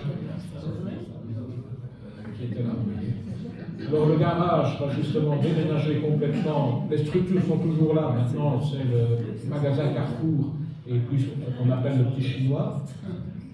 Donc ici c'est les inaugurations en 1980. Ça nécessitait d'importants travaux. Donc il a fallu évidemment faire ces nouvelles structures toutes métalliques, mais vous regardez la distance, puisque je vous ai expliqué tout à l'heure que la particularité de ces maisons, ici, je perds le nom, mais ça ne me regarde pas, qu'ils ont racheté, il y avait un jardin qui permettait d'aller jusqu'à la rue de la Courtière. Maison Gilet, oui, merci. Ben voilà, ici Albert et son frère Georges qui posent, puisqu'il a fallu évidemment damer tous les lieux, puis regardez, on a amené d'énormes citernes qui ont été enfouies là dans le sol. Et voilà le garage, toujours à la même époque, quand ils avaient fait le défilé du 150e anniversaire de la Belgique avec les calèches. Et ça nous permet de revoir notre maison Gilet ici. Donc il n'y a plus de muret, il n'y a plus rien, tout est enlevé évidemment. Et on le verra aussi pour le garage du parc, c'est une formidable vitrine d'avoir un garage dans la rue qui est la plus passante de la baie. Donc c'est pas anodin si on s'installe dans cette rue-là. Les commerçants savent pourquoi on pouvait s'y mettre. Donc on voit encore l'autre partie du garage, puisque vous aviez la partie exposition, puis vous aviez la partie mécanique. Ici. Voilà. Donc Agence Rover, puis on va le voir sur l'autre, Agence Jaguar. Ça va vous rappeler des souvenirs, hein, puisque tout ça c'est pas assez vieux. Là, on est dans les années 90. Hein. Ici. Le terrain. Alors un autre garage, ben, tout proche, mais qui est un peu plus, alors, je vais dire récent par rapport à celui de chez Mathieu et celui de chez Lepage, c'est le garage de chez Josinet, qui lui n'est pas un ancien bâtiment, qui est un bâtiment qui va être construit dans des jardins, voilà. Donc ça c'est la première partie de son garage. Vous voyez aussi des pompes, hein. Je ne me rappelle pas forcément, mais il y en avait plusieurs dans la rue Gaillard. Donc lui a ce premier garage qui va tout de suite agrandir. La partie de gauche ici, on va la voir et agrandir. On voit Josie Naïf ici qui pose devant, c'est pour les mobilettes, là, c'est du 2 temps. Là. Voilà. Ça c'est l'entrepreneur Michel Mathieu qui m'a dit qu'il avait fait les travaux. Donc on voit ici l'extension de la maison. Donc c'est la preuve aussi du dynamisme, hein. Ça veut dire que les garages fonctionnaient. On les revoit là, je n'ai pas la date précise, mais je pense que c'était quand Jacques Ponsa et tout ça ont fait une journée avec des petites voitures ici sur la place. On voit le deuxième garage qui vient d'être construit, la façade n'est pas encore faite, vous voyez. On a cette technique-là, qu'on appelle le greffage au ciel, là, où comme il y a la maison de Gérard Mathieu et quelques maisons rue de la Gare qui ont cette imitation là, de pierre de sable plutôt que le schiste. Et hop, la façade est refaite. Donc on a l'impression que c'est un seul bâtiment, vous voyez. Un peu comme je vous ai expliqué sur l'hôtel Maubac, où on voit toutes les parties. Alors si on y fait attention, les châssis ne sont pas les mêmes, vous voyez, la toiture est plus récente, il y a moyen quand même de deviner quand on regarde les bâtiments comment ils ont évolué. Mais là, on a la chance d'avoir les photos plus anciennes. Là, on voit de nouveau la rue, on voit le garage de côté. Et puis le garage va être mis en vente. Là, on est en 98. Et ça va être pris par Original, donc la fille Courtois qui était installée ici où était l'ancien Spar, et qui va aller s'installer là, et qui va transformer le bâtiment. Original, voilà. Les façades refaites, la boucherie, on va le voir, voilà, on le voit mieux maintenant. Mais vous voyez, on peut penser que c'est aussi un bâtiment moderne, mais c'est un bâtiment qui a toute une histoire et qui traduit aussi l'évolution du village, sachant ici qu'on a gardé un emplacement commercial. Donc, bâtiment sur le côté, où ça c'est des documents qu'on a pu trouver qui serviront pour les publications. Alors, on parlait d'Eugène Duparc tout à l'heure. Voilà. On retrouve la maison proprement dite au départ. Voyons qu'on a fait petite tour, ici, là, de nouveau. Donc, vous voyez où on est, garage Duparc. On a dépassé largement Saint-Benoît, on est du côté gauche. Et voilà, dans les informations que j'ai eues récemment au niveau de la famille, Eugène Duparc travaillait à l'usine à Senel, à Longwy. Et le patron, comme il travaillait là, a demandé à un moment donné s'il ne pouvait pas trouver quelqu'un qui allait conduire les ouvriers plutôt que de les faire prendre le train à la gare. La gare était quelque chose d'important et de dynamique pour toute l'histoire du village de Abbé au début, quand elles sont arrivées en 1859 et au début du XXe siècle, parce que pour pouvoir trouver du travail à l'extérieur, il n'y a rien à faire, le chemin de fer était inévitable, vous deviez y aller. Mais on a des textes qui nous expliquent les difficultés d'un ouvrier de Abbé. C'était Van der Belt, je crois, qui avait regardé, qui était socialiste et qui voulait montrer à quel point les ouvriers étaient méritants de faire un travail aussi dur. Un ouvrier de Abbé mettait déjà une demi-heure pour arriver à la gare. Donc il fallait se lever assez tôt. Il allait là-bas. Une fois qu'il arrivait là, il prenait un train, mais il fallait des correspondances. Première correspondance à Arlon. Puis ensuite, une correspondance pour aller à Longwy. Il y avait entre 2 heures et 2 heures et demie pour arriver à l'usine. Puisque quand vous avez la gare, il faut bien encore aller là. Et au retour, même chose. Donc s'il y a des frontaliers dans la salle et qui ont des bouchons, vous savez que c'était pas beaucoup plus facile avec le train à l'époque. Alors, le gros progrès qui a été fait, c'est qu'ils ont coordonné les trains entre Arlon et Longwy, etc. Ça a fait gagner 3/4 d'heure ou 1 heure. Il n'y a plus l'article en tête aux ouvriers, donc c'est bien. Et puis, il y a eu les vélos. Le vélo qui n'était pas donné à tout le monde, il y en a eu une partie des vélos, et on en verra tout à l'heure. L'hôtel Armel, par exemple, avait un regard où on pouvait mettre une centaine de vélos. Mais Eugène Duparc est sollicité pour faire un transport pour les bus en 1945. Et qu'est-ce qu'il va utiliser? Il va utiliser un ancien camion de l'armée américaine, donc qui va simplement transformer sommairement. Il va mettre des banquettes dessus, il va mettre une bâche. Et puis petit à petit, il va développer son activité. Et Mme Matondy a net dit que ici, le financement au début, c'est l'usine qui a avancé l'argent pour construire ce garage qui va servir, voilà la maison de profil. Il y avait aussi des bureaux et des ateliers à l'arrière, mais qui va servir surtout pour ces fameux bus. Voilà, qui vont arriver tout doucement et qui vont être songés, on ne le fait plus maintenant parce qu'on n'utilise plus beaucoup les bus non plus, on a tous des voitures, mais là ça a été vraiment un gain de temps puisque vous étiez à Longwy, si vous aviez une ligne directe, mais le bus passait aussi à Nobressart et à Aster, vous y étiez en 3/4 d'heure.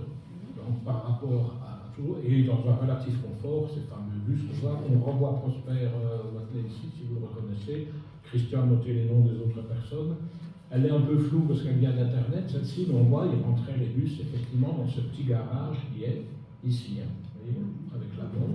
Donc ça, c'est aussi, lorsqu'on étudie un petit peu, que ce soit le garage Thierry, que ce soit l'entreprise Moreau ou d'autres, vous voyez à quel point ce sont des entreprises à la fois familiales, mais qui se sont développées et qui ont participé au dynamisme du village. Hein. Les registres du personnel qui sont conservés dans la famille, c'est des dizaines et des dizaines de personnes qui ont été engagées chez Duparc pendant les 40 ans où ça a fonctionné.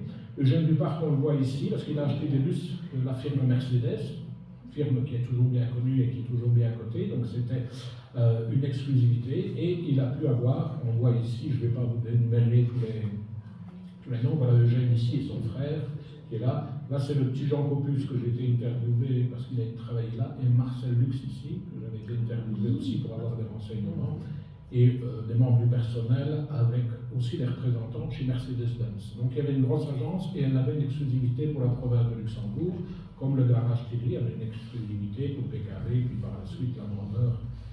Et donc le petit garage, le voilà toujours, et vous voyez comment il a été agrandi, avec évidemment la vitrine, hein, qui est importante, puisque c'est une rue passante, et on va mieux là, je vais trop vite, on la voit mieux encore ici. Vous voyez, le garage s'agrandit, donc la maison de départ, le garage, deuxième garage, et puis vous le savez, à l'arrière aussi, des grands bâtiments avec les ateliers qui existent toujours, puisque maintenant c'est une entreprise de châssis. Voilà. Agence Toyota par la suite, toujours aussi importante, avec 12-13 personnes employées. Il y avait aussi un monsieur Jean, mais je n'ai plus son prénom en tête, qui habitait là au tout début, qui a ouvert son garage au bout de la rue Milboudru, donc à l'angle de la rue des Mineurs. Il y avait un garage là aussi. C'est pas la rue de la Gare, mais c'est à Savoie aussi. Donc vous voyez toujours la petite ouverture-là, le garage qu'on vient de voir maintenant quand c'est l'entreprise. Mais ce qui est intéressant, c'est toujours quand on explique l'importance des photos, on va comparer avec les articles et les recherches qu'on va faire, ça permet de mieux comprendre que quand on passe devant un bâtiment, on n'a pas toujours l'historique, puisque quand on l'a vu, on pense que c'est toujours comme ça. Donc c'est intéressant de pouvoir remonter l'histoire, donc les grands bâtiments, ici à l'arrière, et je l'ai mis là, mais on en parlera d'autres moments, Eugène Duparc, qui a été nommé bourgmestre en dehors du conseil communal en 1963 et qui a été bourgmestre pendant plusieurs années et qui a fait un nombre important aussi de réalisations. Donc vous voyez que c'est une rue quand même qui est intéressante à étudier. On pourrait se dire, la rue de la Gare, c'est ce qu'il y a, on a une architecture, on a des choses, mais on avait une dynamique particulière et elle existe toujours maintenant avec les écoles. Écoles qui sont, Xavier Bossu dans un discours lorsqu'il était échevin, il a été professeur aussi, disait que c'était le plus gros employeur de la commune, le plus gros employeur privé de la commune.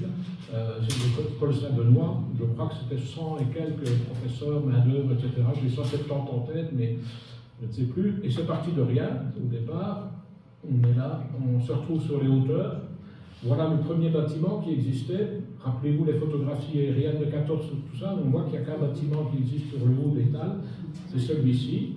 Et là, on est vraiment, je crois que la date, je l'ai notée, 1878. Si vous regardez la maison du Requin, si vous regardez la maison ici du syndicat Initiative, on est toujours, et la maison où est la poste maintenant qui a été détruite, on est vraiment dans le même style de ces années 1870. Là, c'était un vendeur d'écorce qui était là, M. Hauss, famille aussi avec les Hauss qui étaient marchands de charbon. Et voyons, on a bien l'habitation bourgeoise qui est là aussi, qui est toute isolée, il n'y a rien nulle part. Et puis la partie ici, qui était une partie vous voyez, grange, je ne pense pas qu'il y avait une fonction agricole, puisque c'était marchand de bois plutôt, et en face, aucune habitation. Et là, ce sont des sœurs, des religieuses qui vont venir, des religieuses maristes, qui vont arriver ici dans un contexte particulier, qui est le contexte, vous savez, si vous connaissez un peu l'histoire en France, on en parle beaucoup maintenant avec ce qu'on appelle la laïcisation, les lois maintenant par rapport à l'islam. Donc la France a été une des premières nations à différencier à la fois son enseignement et la politique dans la partie laïque de la partie religieuse. Les lois qui ont été là. Alors ici, ce sont des lois qu'on appelle des lois Combes, où à un moment donné, ils ont voulu avoir aussi la main sur ce qui était l'instruction à l'époque, et ils ont interdit à certaines congrégations religieuses de pouvoir donner des cours. Elles avaient soit le choix de se soumettre aux lois de la République, ou soit le choix de partir. C'est ce que beaucoup de religieuses ont fait. Et j'en discutais avec Sœur Germaine à Nancy.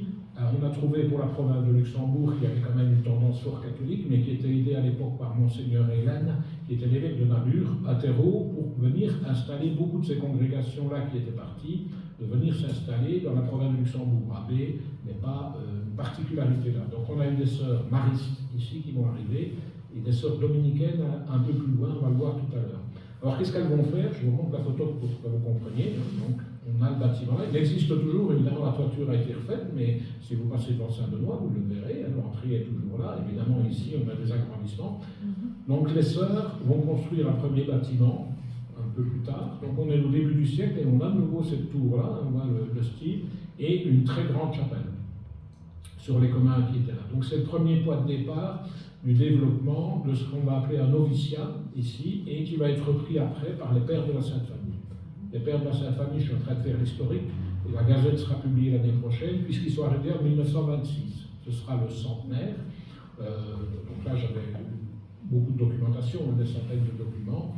Et pendant quelques années, quand les sœurs maristes sont parties, vous voyez, c'est noté ici, ça a été le bureau de la Restauration nationale.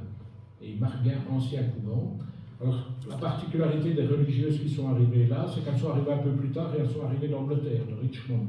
Et quand on a retrouvé, on était avec mon épouse l'archive à Namur, on voit qu'il y avait des Espagnols, il y avait aussi des Irlandaises qui étaient là. Donc c'était une communauté qui était assez fermée, celle-là. Vous savez qu'il y avait des maristes à Arlon également, mais chez les hommes, chez les prêtres. Donc il y avait des contacts, et ce n'était pas anodin si elles venaient ici, puisqu'il y avait aussi à Chille, un grand bâtiment des frères, et puis il y avait un peu plus bas les dominicaines. Ça ne s'implantait pas là par hasard.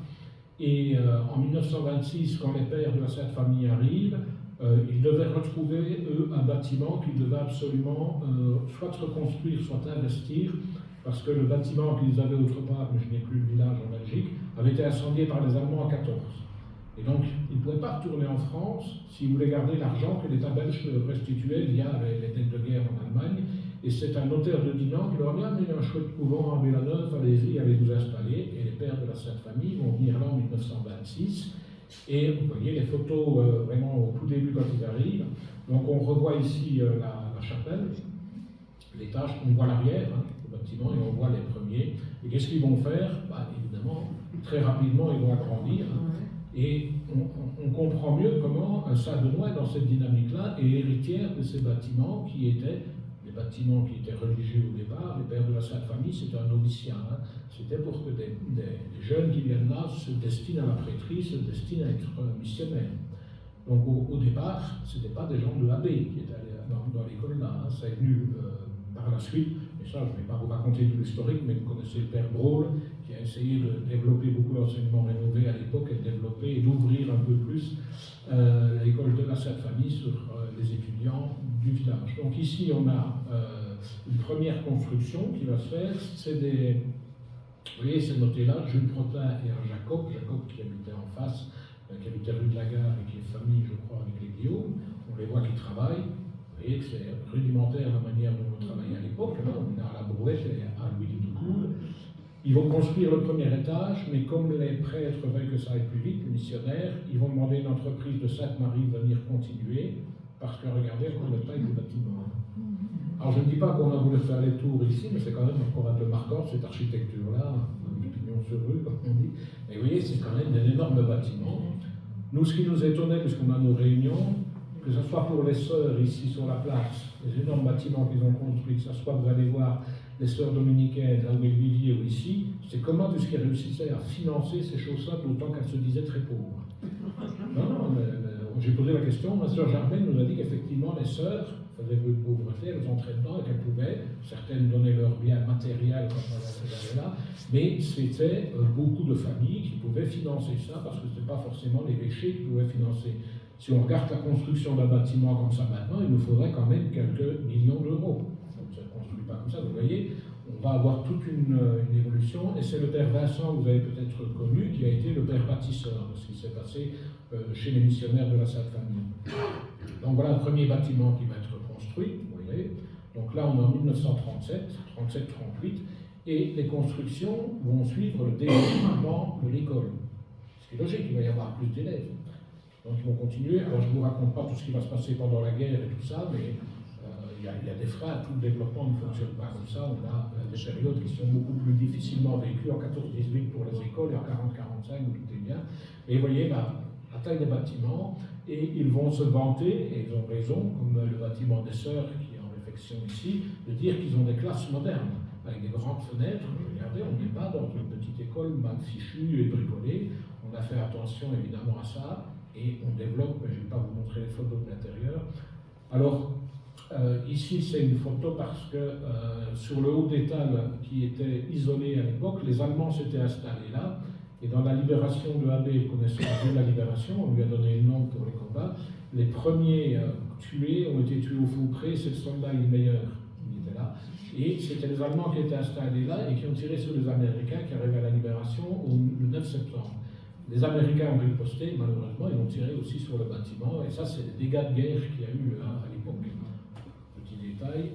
Après, en construction du deuxième bâtiment, je crois qu'ils les appellent comme ça, ils donnent le numéro aussi 1, 2 à Saint-Benoît maintenant. Et donc celle-là c'est en 68, et vous voyez que c'est dans le prolongement, vous voyez les techniques de construction. José Simon, qui est en train de travailler avec moi et qui est en train de faire sa partie, disait toujours que ce bâtiment-là, un inspecteur avait dit que c'était pas bon, que ça ne tiendrait pas longtemps. C'est toujours là. C'est définitivement provisoire. Notez bien que les bâtiments de l'école de l'État qui étaient provisoires sont toujours là aussi. Il faut se méfier de ce qu'on peut dire et des moyens financiers qui suivent. Vous voyez que c'est de nouveau une grande structure avec des grandes fenêtres. On va les voir là. Voilà, vous voyez, on a une évolution toujours un peu différente. Et on voit les parties. C'est vraiment intéressant après, quand on a un peu les yeux écarquillés, qu'on découvre d'une manière différente les choses qui sont devant nos yeux, ben maintenant on comprend mieux la structure. Moi le premier, avec tous ces documents-là. Alors ça, je ne me rappelais pas du tout, Donc ça, c'est le bâtiment que tout le monde voit, qui est à front de route à la rue de la Gare. Je ne me rappelle pas qu'il avait fait 2 fois. Donc ils ont d'abord construit le rez-de-chaussée parce qu'il n'y avait pas les moyens suffisants, c'est en 72, 75, les moyens suffisants pour remettre les tâches, et puis la deuxième étage est arrivée par la suite. Mais voilà, je vous dis que j'en apprends tous les jours, donc ce n'est pas une parole en l'air, je découvre toujours des choses sur AB, moi. Mais les photos, en tout cas, sont factuelles et témoignent de cette période-là. Et Jean-Thierry, qui est dans la salle, connaît bien aussi des extensions qui ont été faites par la suite, dans les années 90. Donc de nouveau ici sur les terrains. Et vous voyez comment une école devient un pôle dynamique, hein, à la fois parce que c'est important d'avoir des écoles dans son village pour permettre à ses enfants de faire des études sans devoir faire les trajets. C'est appréciable, c'est ce qui fait aussi l'attractivité du village. Quand on vient de l'extérieur, si je veux venir acheter à B, ben je me dis, ouais, il y a une maison, mais il y a des commerces, ok, il y a une rue attrayante, ok, mais il y a aussi des écoles, il y a une dynamique qui est là. Et l'école Saint-Benoît peut se vanter aussi d'avoir refait tout le système des bus qui tourne maintenant dans les, je crois que 750, voilà, ça a été coordonné avec l'établissement qui a fusionné. Donc, Père de la Sainte Famille, on arrive tout doucement au bout. Hein. On arrive maintenant chez les sœurs dominicaines, donc toujours photo bleue avant 1900, vous repérez où on est, donc l'hôtel Armel, ici en face de la gare. Alors les fermes, alors si je vous dis la ferme Stark, l'ancienne ferme Stark, tout ça est détruit maintenant. Hein. C'était une ancienne ferme qui, je crois, appartenait à des Courtois, et ici aussi c'était Courtois. Je me demande si ce n'est pas l'entrepreneur qui a construit beaucoup de choses. Et la maison que j'appelle Maison Chaverriat n'était pas encore construite, elle est arrivée en 1901. Elle va arriver tout de suite sur les photos. Donc qu'est-ce que les sœurs dominicaines qui viennent à de Nancy vont faire? Elles cherchent un lieu aussi, puisque là c'est en 1905, elles viennent d'être expulsées, et elles vont avoir la proposition d'acheter ces bâtiments-là. Elles ne seront pas tout de suite entrées dedans, c'est pour ça qu'on peut les voir aussi au Buat, à Bélavienne. Et on a des photos, on l'avait mis sur la page Facebook, là, où on les voyait dans la maison rue de Maupassage, un peu plus haut, où elles avaient habité quelque temps. Donc voilà, 1904 ici, la maison Chaverriat, qui était l'économa, a été construite.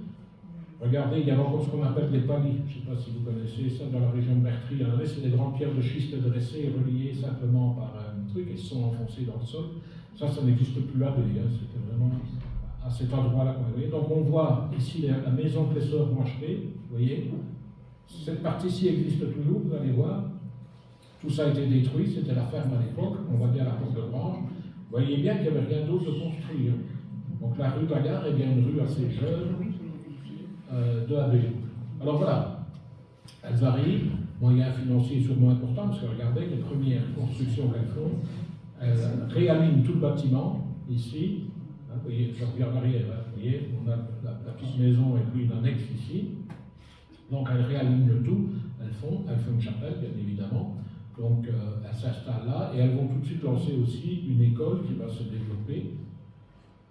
La voilà encore de face. Donc la façade est refaite, ici elle est encore, vous voyez, en construction. Là la façade est refaite, on voit. C'est amusant parce qu'on voit chaque fois des religieuses à la fenêtre. Alors Madame Germaine, sœur Germaine nous a fait rire parce qu'elle dit que vous avez des photos d'une sœur, elle a toujours un verre où elle est en train de manger. Ah oui, parce que si vous regardez, c'est vrai, dans les journaux, c'est quand elles sont fêtées qu'on les voit, sinon on ne les voit jamais. Donc toujours, du coup, j'ai regardé à la région, on les voit avec un petit verre. Mais ici, vous allez les voir, on les voit en fenêtre. Donc voilà un peu les bâtiments, et regardez donc ce fameux énorme bâtiment qui sert maintenant à Léo, qui a été construit en briques, et de nouveau ici ce fameux style avec ce pignon de rue, j'aime bien le terme parce que c'est vrai que ça ressort de la façade et on montre un peu où on est, grand bâtiment avec le muret à l'avant, le petit jardinet et l'autre partie qui est là, et voilà à l'arrière, et voilà il s'est marqué pensionnat des dominicaines. Donc le mot pensionnat, vous devez bien le comprendre, on allait en pension, hein. On restait 2 mois, 3 mois là-bas, on faisait ses études, mais on était séparés de la famille. Alors il y a eu des filles de AB qui ont été là, notamment Madame Marie-Reine Connotte, pour ceux qui l'ont connue, puisqu'elle était dans la ferme à côté. Madame Lagarmite, comme elle était française, a été là aussi. Je me demande si Ginette Thierry n'a pas été un peu à l'école là. Oui, voilà. Il y a eu des filles de AB qui ont été là. J'ai des photos où on voit les filles Inès aussi, qui ont fait des études. Mais je ne vais pas vous montrer tout ça, c'est dans d'autres, mais on va regarder. Vous voyez, nous une sœur qui est à la fenêtre, voilà. Et elles avaient quand même un grand terrain ici à l'avant, hein. Maintenant ça a été construit, mais vous voyez l'importance de ces bâtiments-là et les moyens financiers conséquents qui ont été investis sur Abbé pour des raisons d'enseignement. Et voilà, c'est M. Acker qui avait retrouvé cette photo-là et qui avait posé des questions à des religieuses. Et alors j'ai noté ça quelque part, c'est anecdotique, mais la différence de voile se joue, hein, parce que si elles sont novices ou pas novices, ou si elles peuvent sortir ou si elles ne peuvent pas sortir, certaines pouvaient sortir, elles portaient un habit particulier parce qu'elles pouvaient quitter l'établissement. Et voilà dans les archives que M. Acker, par naturel, m'avait remis, il y avait la maison mère qui est à Neuchâtel. Donc elles ont été expulsées, elles sont venues de là. Il y a des documents qui montrent aussi qu'elles sont parties à un moment donné, qu'elles ont été sur Paris. Vous voyez que c'était marqué pensionnat Sainte-Jeanne d'Arc des Dominicaines, près de la gare, Barrière, et il y a beaucoup de photos. Là, c'est Madame Collignon qui nous montrait le boulanger Grosjean qui livrait le pain avec le triporteur. Ça nous permet de voir l'avant, et rien de construit. Et dans tous les témoignages qu'on a, le pensionnat des pères à Achy, les écoles des sœurs, tout ça, on fait travailler énormément d'artisans. Donc pour le pain. Donc évidemment, si vous aviez 60, 80 élèves, il fallait les nourrir, ils travaillaient en autarcie, hein, avec leurs légumes ou quoi, mais le pain était livré, refaire les semelles des chaussures, hein, aller faire le mobilier, même le papa de M. Klein, Louis Klein, allait travailler beaucoup là, les cordonniers là, Antoine Redin allait refaire toutes les toitures. Donc, ce qui permettait au village de Abbé d'avoir une économie interne, hein, et de ne pas dépendre autant de l'économie externe comme le Grand-Duché. Donc, ce sont tous les petits détails. En 1966, le bâtiment prend feu. Il a été volontairement incendié par ce que je vais appeler un éducateur de l'époque qui a été jugé, qui était un peu déséquilibré, qui avait mis le feu aussi à Caribou. On a projeté en réunion des photos des articles où on voit notamment notre ami Roger Camus, qui, avec le boxeur, avait vu l'incendie, avait été sauvé des enfants et avait prévenu tout le monde à temps. Et là, c'est les deux curés de l'époque qui vont reconstruire et qui vont faire le tour, l'abbé Fortum et l'autre abbé de la Vieille. Vous voyez les structures, alors ici on est plus tard, hein, et c'est pour revoir ces structures des sœurs, ici, donc la chapelle, les bâtiments, et puis les extensions qui vont avoir lieu, et puis ce que j'appelle la grosse ferme Stark, ici. Hein. Et voilà encore. Donc là, on est dans les années 70, les années 80. Hein. Là, la fosse n'est pas encore ici dessus, mais on le voit. Mais vous voyez tout ça, toute la partie ici n'est pas construite. Et la première maison se trouve là. Et voilà, des photos en 2015, une démolition pour la construction, donc pour la bonne cause. Je regarde, voilà, quand on construit maintenant ce qu'on appelle les hirondelles, hein, la résidence-service home, qui sont aussi une grande dynamique, 70 personnes employées, là aussi, hein, ça reste quand même une rue où il y a de l'emploi, où il y a du dynamisme, cette fameuse rue de la gare. On a une photo où on les voit, et je pense que ça c'est en 1918, c'est à la Libération. Comme ce sont des sœurs françaises, vous voyez, elles n'ont pas vanné leur bâtiment, ils ont mis le drapeau français. Et elles vont accueillir évidemment en libérateur les soldats français qui viendront. On voit mieux les paniers ici, donc qui ont complètement disparu. On termine avec 2-3 petites photos qui ne sont pas classées. Je vais vous les montrer rapidement. Ah non, il y en a encore, pardon. Il y en a encore 2, oui, j'ai oublié de parler de la gare. Le plus important. Donc, cette fameuse avenue de la gare qui est devenue par la suite, vous voyez une des plus anciennes photos de la gare avec une locomotive ici. Donc, une gare, je parlais de Marvelan tout à l'heure, mais si vous connaissez l'histoire de Libramont, petite section, c'est complètement développée grâce à la gare et qui a eu un dynamisme tout à fait particulier.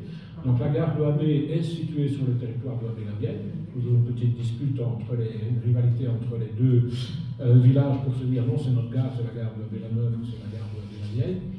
Petite anecdote que tout le monde connaît, mais comme il y avait une grosse partie de la population qui habitait Paris, à la gare de l'Est, on pouvait prendre un billet direct pour Abbé. Et dans un article de presse, Joseph Remiche, qui écrit pour La Région, se plaint que Arlon n'ait pas cet avantage-là. Et M. Thierry, qui parle aussi dans une émission de radio, rappelle qu'il y avait la Malpose des Indes qui passait, et donc il y avait toute une animation particulière, et la gare était bondée évidemment à l'époque, puisqu'elle était utilisée. Voilà encore une vue du début du siècle. Voilà l'autre partie, ici, avec le fameux hôtel qui est venu s'installer. Il n'y a pas encore, vous le lirez dans la Gazette, le petit abri pour mettre le vélo qui a été construit par la suite. Et puis il n'y a pas la maison ici qui va être utilisée par M. Grosjean qui avait fait un taxi, juste en face de la gare. Elle n'est pas encore construite, mais vous voyez la gare qui est restée dans son jus et qui est une des dernières gares, je crois que c'est même la dernière, qui date encore de 1859. Donc de tout le réseau de cette ligne 162, il y a plusieurs gares qui étaient construites sur ce modèle-là.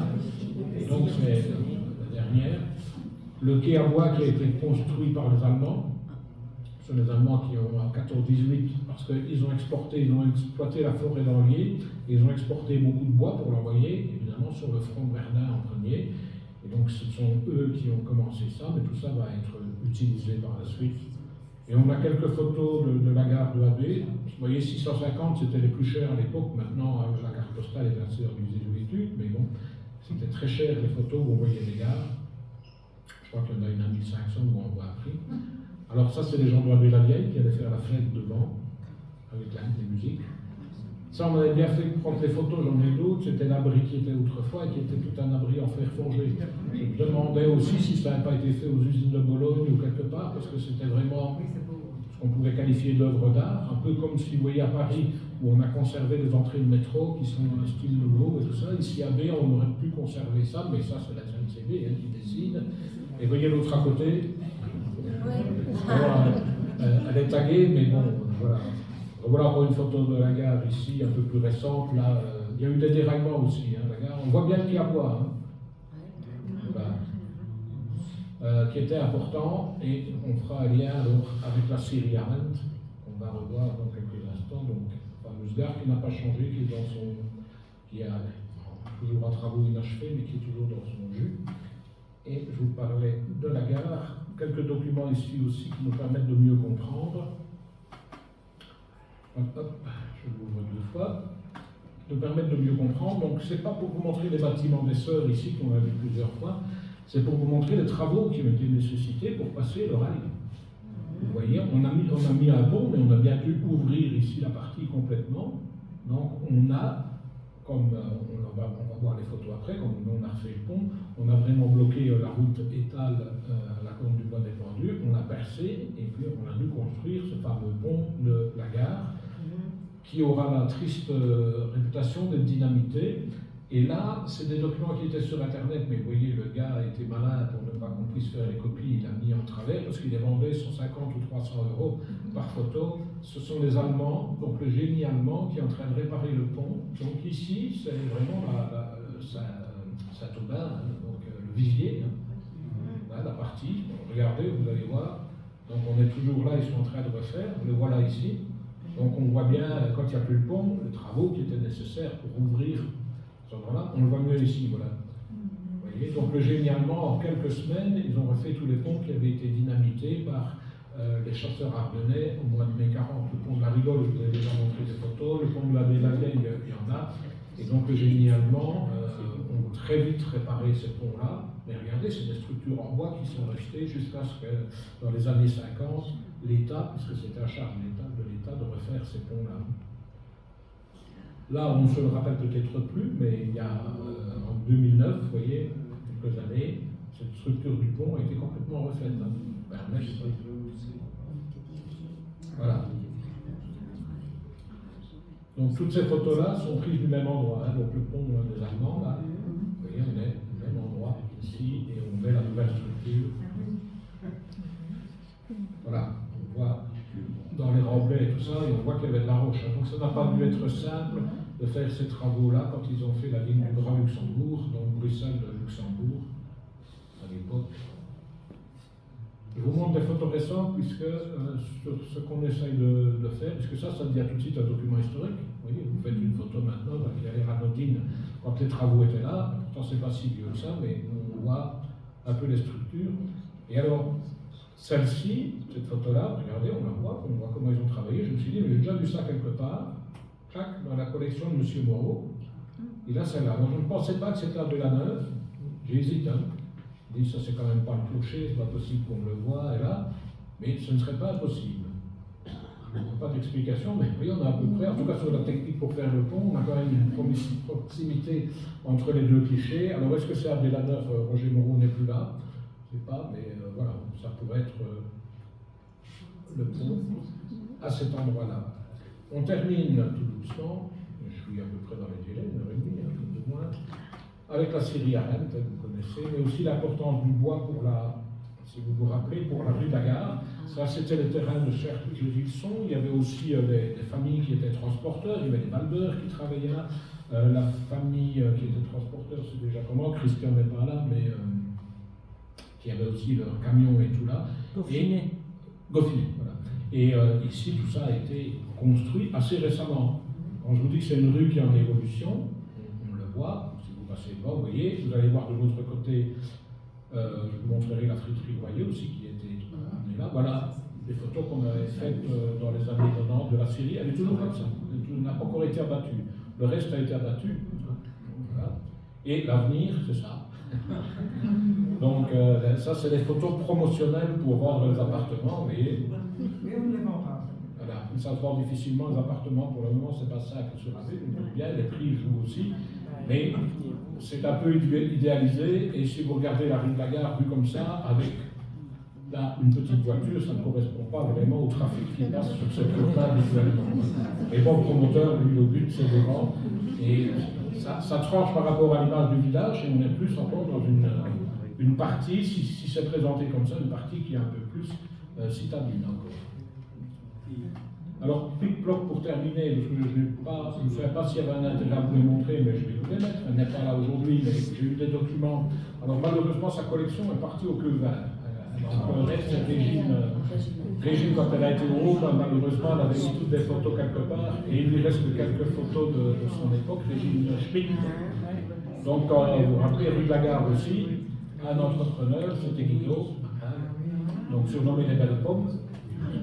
Voilà Régine au tout début, puisqu'elle garait son camion là où maintenant il y avait le crédit à l'industrie, vous voyez, où, entre la maison de chez Mergot et la maison Schumacher, ils garaient leur camion au tout début, c'est leur premier camion.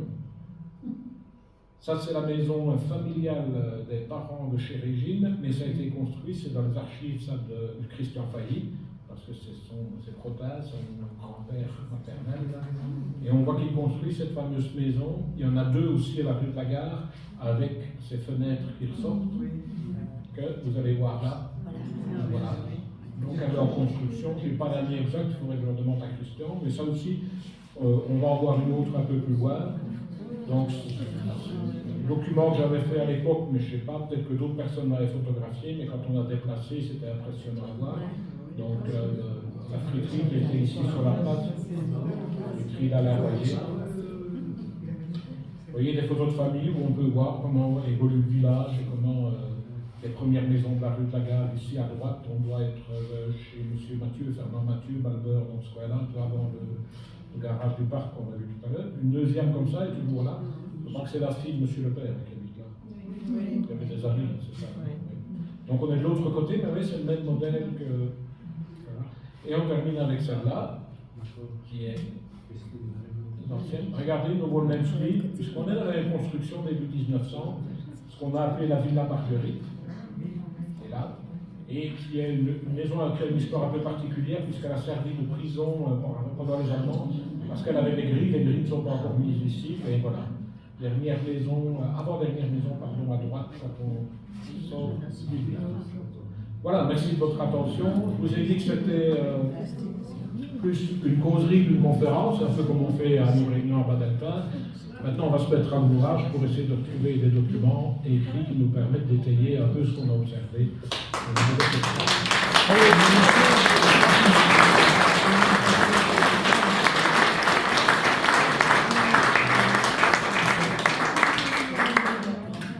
Si vous voulez connaître tout sur les cafés de la rue de la Gare et les commerces et les hôtels, il y a 40 pages ici sur ce sujet-là. Il y a quelques photos que vous avez vues.